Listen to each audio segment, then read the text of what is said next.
Rute nomor satu itu adalah terkait dengan sekuritisasi.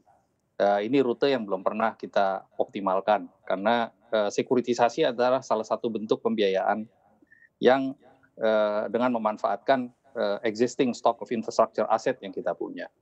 Rute nomor 2 itu terkait dengan public-private partnership dan privatisasi.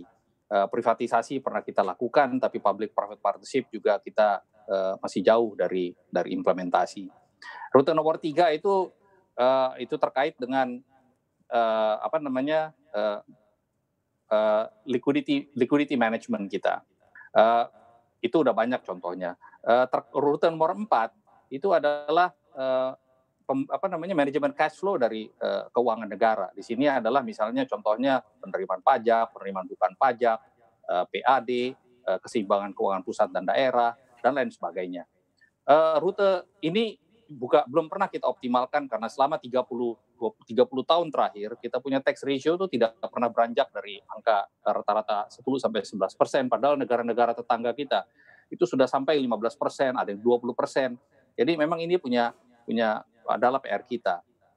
Rute nomor 5 itu terkait dengan mobilisasi dari sektor mobilisasi dari tabungan masyarakat. Ini misalnya dana pensiun, jaminan sosial, lalu kemudian bank savings. Ini juga punya masalah karena kita punya dana pensiun sama kita punya jaminan sosial. Kalau di total jumlahnya mungkin hanya 65 billion US dollar, sangat kecil dibandingkan dengan tetangga-tetangga lain yang mampu membiayai.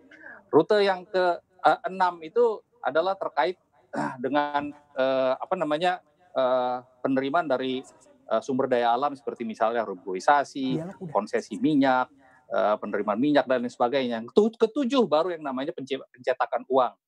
Nah, yang ironisnya adalah kita tuh belum pernah mengerjakan dengan baik rute 1 sampai rute 6. Karena kita 3 kali kejepit dengan krisis dan 3 kali kejepit kantong kosong, lalu kemudian muncul ide untuk mengambil rute nomor 7. Yang menurut saya itu adalah sama saja dengan membuka botol di mana sang jin itu kemudian keluar, tapi kita tidak pernah bisa memasukkan lagi sang jin itu karena efek dari monetary financing itu berat ya, long term implications terhadap pertumbuhan ekonomi dan resource allocation sama